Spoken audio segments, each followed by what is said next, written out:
సహోదరి సహోదరులారా, మరి ఈ సమయము మనమందరము ప్రార్థనలో, ఈ లెంట్ సీజన్లో మనము ఎంతో ప్రార్థన పూర్వకంగా, ముఖ్యంగా నేను గత ఎపిసోడ్లో కూడా నేను మాట్లాడడం జరిగింది. 13వ తారీఖున ఫిబ్రవరి ఏమైంది, 14వ తారీఖున లెంట్ స్టార్ట్ అయింది, 15 ఎస్తేర్ గ్రంథం అదంతా మాట్లాడినాను. మరి ఈరోజు ఇంకొకసారి నేను మీ ముందుకు వస్తూ ఉన్నాను. ఎందుకనంటే మరి మనకు దేవుని యొక్క పిలుపు ఉంది, మన మీద దేవుని యొక్క అభిషేకం ఉంది, మన మీద దేవుని యొక్క కృప మన మీద సంచరిస్తూ ఉంది.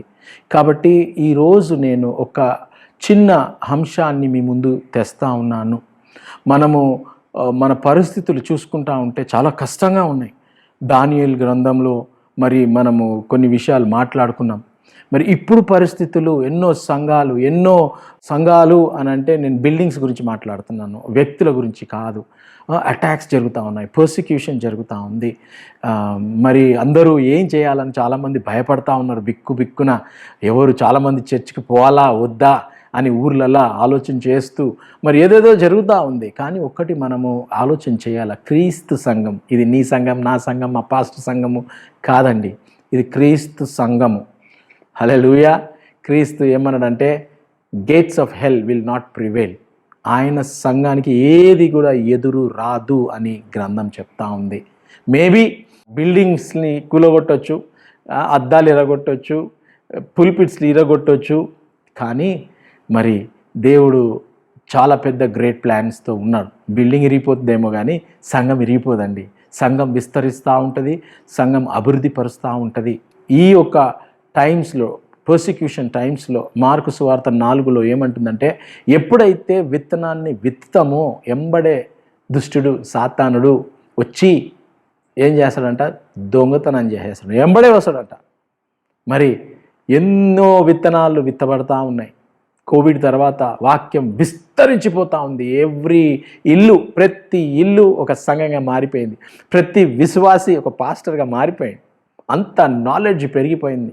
అన్ని విత్తనాలు మరి మన గుండెలలో, మన ఆత్మలలో మరి విత్తుతూ ఉన్నారు. ప్రతిరోజు ప్రతి పాస్టరు అట్లీస్ట్ ఒక 2 మెసేజెస్ అన్న, 3, 4, 5, కొంతమంది 5, 6 మెసేజెస్లు పెడతా ఉన్నారు. విత్తనము విత్తబడుతుంది, వెంటనే సాతానుడు వస్తాడు. వచ్చినప్పుడు వాక్యం మార్కు సువార్త 4వ అధ్యాయంలో మనం చూసుకుంటా ఉన్నాం. శ్రమలు, ఇబ్బందులు వస్తాయంటే ఎంబడే. శ్రమలు, ఇబ్బందులు ఇప్పుడు కాదండి, కొత్త క్రైస్తవులకు స్టార్టింగ్ నుంచి ఎప్పుడైతే ఈ సృష్టించబడ్డదో అప్పటి నుంచి శ్రమలే శ్రమలు. కానీ శ్రమలు అని చెప్పి సంఘము క్లోజ్ అయిపోలేదు, సంఘము మూతబడలేదు, సంఘం విస్తరించింది. ఈవెన్ అపోస్తుల కార్యంలో చూసుకుంటే Jerusalem, Judea, Samaria, ends of the earth, భూమి ఎండ్స్ వరకు దేవుని సువార్త పోతుంది అని చెప్పి యేసుక్రీస్తు ప్రవచనం చేసేయండి. మరి జరిగింది. సమరియా, జెరూసలేంలో పర్సిక్యూషన్ స్టార్ట్ అయింది, ఇబ్బందులు స్టార్ట్ అయినాయి. జెరూసలేం మరి జూడియా నుంచి సమేరియాకి వెళ్ళిపోయినరు. తర్వాత మన దేశానికి, భారతదేశానికి తోమా రావడం జరిగింది. చూసినాం మనం. తోమా కూడా ఏమైంది, ఆయనను కూడా హింస పెట్టి చంపేసినారు. ఈరోజు మనకు మౌంట్ థామస్ చెన్నైలో ఉంది. అక్కడ మరి ఆయన పేరు మీద సెయింట్ థామస్ అని చర్చ్ ఒకటి స్థాపించబడ్డది. సంఘములో హింసలు, పర్సిక్యూషను, ఇబ్బందులు, కష్టాలు క్రైస్తవులకే ఎందుకు ఇలా వస్తుంది? అన్యులు బాగా ఎంజాయ్ చేస్తున్నారు కాదండి, అన్యులు ఎంజాయ్ చేస్తలేరు. అన్యులు చాలా ఘోరంగా మరి జస్ట్ అట్లా కనిపిస్తూ ఉన్నారు. క్రైస్తవులు చాలా ఆశీర్వాదంలో నడుస్తూ ఉన్నారు. క్రైస్తవులకు వస్తాయి పోరాటాలు, వస్తాయి స్ట్రగుల్స్, వస్తాయి హింసలు వస్తాయి. కానీ ఆ హింసల నుండి గాఢాంధకారము లోయలో సంచరించినను ఏ అపాయము నీకు కలగదు. దేవుడు తీసేస్తారు మనల్ని, ఎందుకంటే మనం ఆయనను నమ్ముతా ఉన్నాం కాబట్టి. ఈ సమయంలో మీకు నేనేం చెప్తున్నానంటే, గతకాలం కూడా నేను ఒక వీడియోని తీసినాను. మరి ఇప్పుడు దేవుడు ఆ వాగ్దానమును చూసి లెమ్ము తేజల్లుము అంటున్నాడు. దానియేలు ఏం చేసిందనంటే ప్రవచనము. దానియేలు చాలా భక్తి గలవాడు. దానియేలు ఆయన దేవునిలో చాలా ఆసక్తి కలిగి ప్రేమ కలిగి ఆయన నడుచుకుంటూ ఉండే, బానిసగా ఉండే, వేరే దేశంలో ఉన్నాడు. మరి చాలా మంచి తెలివి గలవాడు, చదువుకున్నవాడు, వెరీ స్మార్ట్గా ఆ వ్యక్తి దానియేలు ఉన్నాడు. మరి ఒకరోజు ఆయన చదువుతూ ఉన్నాడు. ఏం చదువుతున్నాడు? ఇర్మియా పుస్తకాన్ని, ప్రవచనాన్ని చదువుతూ ఉన్నాడు. చదువుతూ ఉంటే ఆయన సింపుల్గా చూసి 70 సంవత్సరాలు అయిపోయినాయి కదా మనం బానిసగా వచ్చి, ఈ ప్రవక్త చెప్తా ఉన్నాడు కదా 70 సంవత్సరాలు అయ్యిందని, మరి మనం ఎందుకు ఇంకా బానిసగా ఉన్నాము అని చెప్పి ఆయన గ్రహించిండు. దేవదూత రాలే, దేవుని శబ్దం వినపడలే, దేవుడు వచ్చి ప్రత్యక్షతం కాలేదు, సౌలుకి అయినట్టు, సౌలుకి అయినట్టు రాలే. సింపుల్గా వాక్యం చదువుతూ ఉంటే ఆయన గుర్తు చేసుకున్నాడు, అబ్బా పాతకాలంలో అబ్రహాంకి దేవుడు మాట్లాడిండు, ఎంతమంది ప్రవక్తలు మరి దేవుడు వారితో మాట్లాడినప్పుడు ఆ యొక్క ప్రాఫెసీస్, ప్రవచనాలు అన్నీ నెరవేర్చినాయి. మరి ఈ యొక్క ప్రవక్త, ఇర్మియా రాసిన ప్రవక్త 70 సంవత్సరాలు అయిపోయింది, మనం ఎందుకు ఇంకా బానిసలుగా ఉన్నాము అని ఇక చరిత్ర మనకు తెలుసు. ఆయన నిలబడి మనమందరము మరి ఆల్మోస్ట్ ఆయన రాజు దగ్గర చాలా టాప్లో వెళ్ళిపోయిండు. ఎందుకు అని అంటే ఆయన దేవుని వాక్యాన్ని గమనించి, దేవుని యొక్క ప్రవచనాన్ని తీసుకొని ఆయన బయలుదేరినప్పుడు దేవుడు ఆయనను ఆశీర్వదించిండు. దేవుని ప్రజలను కాపాడిన ఆయన ద్వారా. అలాగే మనం చూసుకున్నట్లయితే ఇప్పుడు మరి ఎందుకు ఇన్ని హింసలు వస్తున్నాయి, ఎన్ని ప్రాబ్లమ్స్ వస్తున్నాయి, హైదరాబాద్లో ఇన్ని ప్రాబ్లమ్స్ అవుతున్నాయి, ఎక్కడ కాలేదు, తెలంగాణలో అయినాయి, అవుతాయి. కానీ ఇది నీ సంఘం నా సంఘం కాదు, క్రీస్తు సంఘం. కాబట్టి క్రీస్తు సంఘాన్ని ఆయన విస్తరిస్తూ ఉంటాడు. ఆయన ప్రవచనం చేసిండు, గేట్స్ ఆఫ్ హెల్ ఏవి కూడా సంఘానికి ఎదురుగా రాలేదు అని ప్రవచనము క్రీస్తు హిమ్సెల్ఫ్ ఆయన సొంతగా ఇచ్చిన ప్రవచనం. కాబట్టి మన సంఘానికి, మన సంఘాన్ని అంటే చర్చ్ బిల్డింగ్ కాదండి, చర్చ్ బిల్డింగ్ కూలగొట్టచ్చు కానీ క్రైస్తవులను కూలగొట్టలేము. అదండి కోవిడ్ టైంలో మనం చూసుకున్నాం, పాస్టర్స్ లేరు, ఏమైపోయింది? ఇంటి యజమాని, ఇంటి పెద్ద ఆయననే పాస్టర్ అయిపోయింది. చర్చ్ లేదు, చర్చిలన్నీ క్లోజ్ అయిపోయినాయి. ఏమైంది? ప్రతి గృహం చర్చ్ అయిపోయింది. పాస్టర్స్ మాకు బైబిల్ తెలియదు, ఇది తెలియదు, అది తెలియదు అంటే యూట్యూబ్ పాస్టర్ అయిపోయింది, ఫేస్బుక్ లైవ్ పాస్టర్ అయిపోయింది. ఎంతో మరి వాక్యం విత్తబడతా ఉంది. మరి అందుకు శ్రమలు వస్తూ ఉన్నాయి మనకు. శ్రమలు మరి అదే కాకుండా ఇప్పుడు లాస్ట్ డేస్ మనం యోయేలు గ్రంథంలో 2వ అధ్యాయంలో చూసుకున్నట్లు, అపోస్తుల కార్యాలలో కూడా చూసుకున్నట్లయితే పేతురు మాట్లాడుతూ ఉండు, ఆఖరి దినాలలో ప్రవచనాలు మన చిన్న పిల్లలు, యవ్వనస్తులు, వృద్ధులు అందరి మీద దేవుడు ఆత్మని కుమ్మరిస్తానని మరి ఇంత వాక్యము వస్తూ ఉంది. మరి నిన్నటి కాలంలో 2 రోజుల కింద నేను ఒక చిన్న పాప వచ్చింది నా దగ్గరికి. దేవుడు అంటే నేను పిల్లల మధ్యలో సేవ చేస్తూ ఉంటాను, యవనస్తుల మధ్యలో చేస్తూ ఉంటాను, పాస్టర్స్ మధ్యలో చేస్తూ ఉంటాను, బిజినెస్ మెన్ మధ్యలో, రాజకీయ నాయకులలో మరి చాలామంది బ్యూరోక్రాట్స్ ఉన్నారు, వారికి కూడా మరి దేవుడు నన్ను వాడుకుంటూ ఉంటాడు. గొప్పగా చెప్పడం కాదు కానీ నేను తగ్గింపుతో దేవుడు నాకు ఆ పిలుపునిచ్చిండు చిన్నగా. నేను ఎందుకంటే ఈ యొక్క యోయేలు గ్రంథం, అపోస్తుల గ్రంథం కొరకు నేను చెప్తా ఉన్నాను, ఈ ఇలిస్ట్రేషన్ తీసుకొని దేవుడు నన్ను వాడుకుంటా ఉండు, ఆల్ ఓవర్ ద వరల్డ్ వాడుకుంటా ఉండు నన్ను. కాబట్టి ఈ చిన్న పాప బర్త్డే విషయం అని వచ్చిన తర్వాత నేను జస్ట్ సింపుల్గా ఆమె వాళ్ళ ఫ్రెండ్స్తో పాటు ఒక 15 మందితో వచ్చి చాక్లెట్ ఇవ్వడానికి నాకు వచ్చింది. నేను చాక్లెట్ తీసుకోకముందు అంటే ఫస్ట్ వాళ్ళని బ్లెస్ చేయాలా. ఈ పాపని సింపుల్గా హ్యాపీ బర్త్డే ప్రభువా దీవించు అని అన్నాను. ఆ పాప పరిశుద్ధాత్మ అగ్నితో నింపబడి కింద పడిపోయి దేవుని యొక్క ప్రెజెన్స్ని ఎంజాయ్ చేస్తుంది. సడన్గా కంటిన్యూ చేస్తా ఉన్నా, ప్రభువా నీ యొక్క ఆవరణం ఇంకా దర్శనాలు ఇవ్వు ప్రభువా బిడ్డకు అని చెప్పి, బర్త్డే రోజున ఎంత మంచి భాగ్యం ప్రభువా అని చెప్పి నేను ఆ బిడ్డ కోసం నేను ప్రార్థన చేస్తూ ఉంటే పక్కన ఇంకో పాప పడిపోయింది. అట్లా ఒక 10 మంది పడిపోయి ఎంతో దేవుని యొక్క శక్తిని పొందుకొని ఎంజాయ్ చేస్తూ ఉన్నారు. ఎందుకు అంటున్నానంటే దేవుని యొక్క ఆత్మ చిన్న పిల్లల మీద, వృద్ధులు, చాలామంది వృద్ధులు ఫోన్లు చేసి ఈ దర్శనాలు వస్తున్నాయి, ఇట్లయితున్నాయి అట్లయితున్నాయి అంటే మిడిల్ ఏజ్ మెన్స్కి అయితలేవు అని అంటలేను నేను. దేవుని యొక్క ఆత్మ కుమ్మరించబడతా ఉంది. ఐజయా 8:18 కూడా ఏమంటుంది, మనమంతా ఒక సూచన, మిరకిల్, సైన్స్ కొరకు మనల్ని ఏర్పాటు చేయడం జరిగింది. కాబట్టి మనము ఒకటి గ్రహించాలా, ఏంటి అని అంటే మనమందరము దేవుని యొక్క చెప్పిన ప్రవక్తలు లాస్ట్ డేస్లో ఇలా జరగబోతుంది అని, దేవుని రాకడ త్వరలో ఉంది. ప్రపంచమంతా ప్రవక్తలు, పాస్టర్స్, అపోస్తలులు ఎవరెవరైతే ఉన్నారో దేవుని రాజ్యంలో వాళ్ళందరూ చెప్తా ఉన్నారు, days are coming to end అని.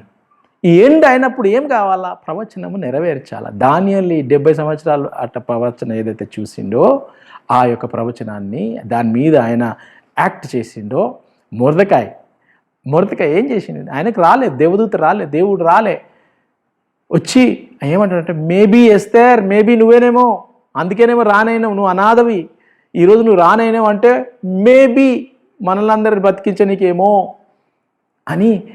అలాంటి స్పిరిట్ లీడింగ్ దేవుడు ఆ ప్రేరేపణను మన హృదయంలో ఇస్తూ ఉంటాడు. ఇవ్వకపోతే కూడా ఒక అవసరతను చూసి దేవుని నామంలో మనం యాక్ట్ చేసినప్పుడు దేవుడు, పరలోకము, దూతలు అన్నీ మనతో సహకరించి ఎస్తర్కి ఇచ్చినటువంటి విజయాన్ని ఇస్తారు. కాబట్టి ఈ కాలంలో తెలంగాణలో, హైదరాబాద్లో చాలా యాజిటేషన్ జరుగుతూ ఉంది క్రైస్తవుల మీద. కానీ దేవుడు ఏమంటున్నంటే లాస్ట్ డేస్ ఇవి, నేను నా ఆత్మను హైదరాబాద్ మీద కుమ్మరించినాను. ఈ హైదరాబాద్ పట్టణము నుండి ప్రపంచమంతా మిరకల్, సైన్స్, వండర్స్ చూసి హైదరాబాద్ని ఒక ఎగ్జాంపుల్గా తీసుకుంటారంట ప్రపంచమంతా. Miracles, wonders, healings, deliverances super న్యాచురల్గా జరుగుతూ ఉంటాయంట. అవి జరుగుతూ ఉన్నాయి మా దగ్గర 100 మంది పిల్లలు ఉన్నారు. సింపుల్గా ఒక పాప హోలీ స్పిరిట్లో వచ్చేసి ఆమె కింద పడిపోయి ఒక 10 నిమిషాల తర్వాత లేచి ఎంత పెద్దగా అరిసింది అని అంటే ఆమె మైక్ కూడా అవసరం లేదన్నమాట. అంత పెద్దగా అరిసి ఏం జరగబోతుంది, దేవుడు ఏం చూపిస్తూ ఉన్నాడు అనేసి ప్రవచనంలో ఆమె చెప్తా ఉంది. ప్రవచనం ద్వారా నేను ముందే ఉన్నాను, అందరు చూస్తూ ఉంటారు, ఎందుకు ఈమె ఇట్లా అరుస్తూ ఉంది, దయ్యం పట్టిందని. దయ్యం పట్టింది కాదండి. దయ్యం పడితే ఈ ప్రవచనాలు మనం గ్రహిస్తాం, క్రైస్తవులం గ్రహిస్తాం, పాస్టర్స్ గ్రహిస్తాం. ఈ పాప జరగబోయే పరిస్థితులు, అపోస్తుల కార్యాలు, జోయల్ 2:28 జరిగిపోయే అన్నీ ఈమె చెప్తా ఉంది. కాబట్టి దేవుడు ఈ అంతకాలంలో, ఎండ్ డేస్లలో దేవుడు లేవనెత్తుతా ఉన్నాడు. కాబట్టి నువ్వు, నేను, పాస్టర్, బిషప్ని కాదు, క్రైస్తవులు ఎవరెవరైతే ఇది వింటా ఉన్నారో, చూస్తూ ఉన్నారో, ప్రపంచమంతా మరి చూస్తూ ఉన్నారో, మేబీ నువ్వేనేమో. Yes, such a time as this, ఈ సమయాన్ని కొరకేమో మిమ్మల్ని దేవుడు మరి ప్రేరేపిస్తూ ఉన్నాడు. ఇదే మనం సైలెంట్గా ఉండాలా, కాంగ్రెస్ గవర్నమెంట్ వచ్చింది, బీజేపీ గవర్నమెంట్ వచ్చింది, తెలుగుదేశమే కాదండి. ఈ గవర్నమెంట్స్ ఏం చెయ్యవు. ఆ గవర్నమెంటు, మనకే గవర్నమెంట్ లేదు, మనకు ఉంది ఒకటే గవర్నమెంటు, క్రీస్తు రాజ్యము. క్రీస్తు రాబోతున్నాడు. ఆ రాజ్యానికి మనము వారసులము. మనము we have to take 1 step at a time. ఒక్క అడుగు, ఒక్క మెట్టు ముందుకు వెళ్ళి నువ్వేనేమో స్వాధీనపరచాల కదా.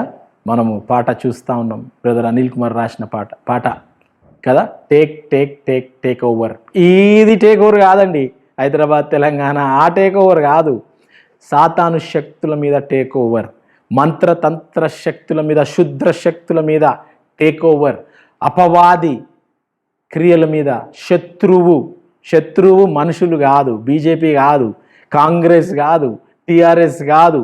శత్రువు ఆ సాతాను శక్తులు. దాంతో మనం పోరాడుతూ ఉన్నాం. మేబీ కాదు, ఇట్ ఈజ్ యూ. నువ్వే లేచి నిలబడు, భయపడకు.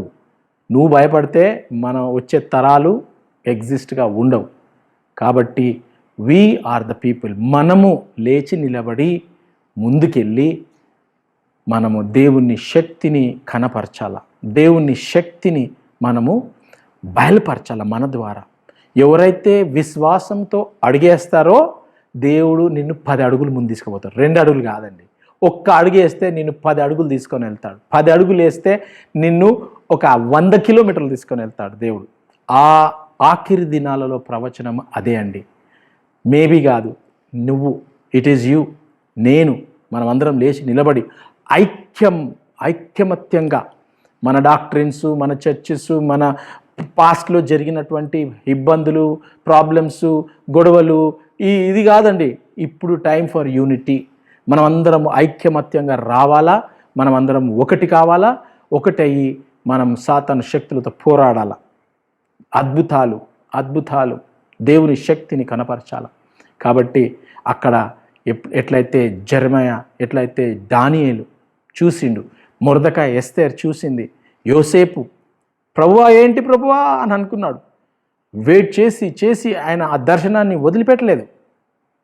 గోతిలో ఎక్కడ పడితే ఆల్మోస్ట్ మరి ఆయన ఏం ప్రభువా, నేను చిన్న వయసు నుండి ఇప్పుడు ఆల్మోస్ట్ వచ్చేసినాను, మిడిల్ ఏజ్కి వస్తున్నాను అని వదిలిపెట్టలే.